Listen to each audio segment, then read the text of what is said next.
UP में 2027 में होने वाले विधानसभा चुनाव को लेकर सियासी सरगर्मी दिन ब दिन बढ़ती जा रही है। सियासी दल अपनी जमीन मजबूत करने में जुटे हैं। ऐसा ही कुछ बीते रविवार को आजमगढ़ में देखने को मिला, जहां सपा के गढ़ में सेंधमारी करने के चक्कर में एनडीए के दो राजभर नेता अपनी शक्ति का प्रदर्शन करने के लिए मैदान में उतर गए। दरअसल मौका था महाराजा सुहेलदेव की जयंती का, जिसके जरिए योगी सरकार में मंत्री और सुबह सपा के अध्यक्ष ओपी राजभर और यूपी सरकार में मंत्री अनिल राजभर ने अपनी ताकत का एहसास कराने की कोशिश की और तो और इसके जरिए 2027 को लेकर चुनावी ताल भी ठोक दी है। लेकिन अब इसको लेकर सवाल खड़ा हो रहा है कि क्या एनडीए में सब सही नहीं है?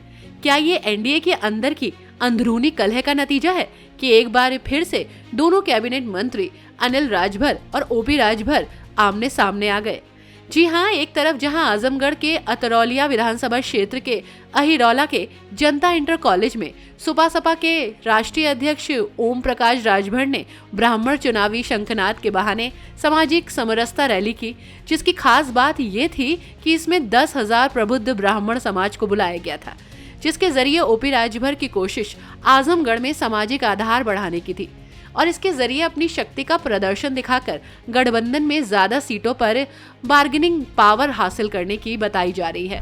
तो वहीं दूसरी तरफ महाराजा सुहेलदेव की जयंती के माध्यम से योगी सरकार के मंत्री अनिल राजभर ने बड़ी संख्या में लोगों को बुलाकर 2027 को लेकर चुनावी शंखनाद किया।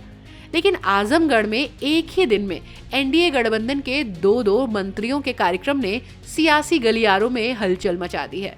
हालांकि सुबह सपा का कहना था कि रैली के जरिए वो महीनों से इसकी तैयारी में लगे हुए हैं, जबकि अनिल राजभर का दावा है कि आजमगढ़ में उनकी रैली का प्लान 2-3 महीने पहले ही बन गया था।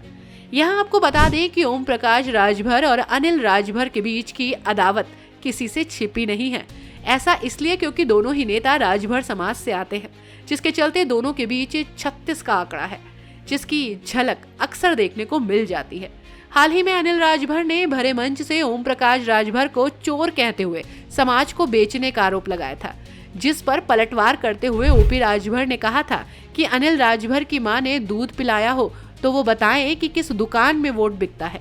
लेकिन 2027 से पहले अब दोनों राजभर नेताओं के बीच की लड़ाई तेज होती दिख रही है।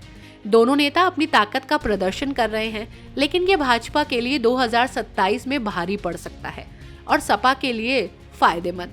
तो अब देखना होगा कि 2027 विधानसभा चुनाव से पहले इससे भाजपा कैसे निपटेगी।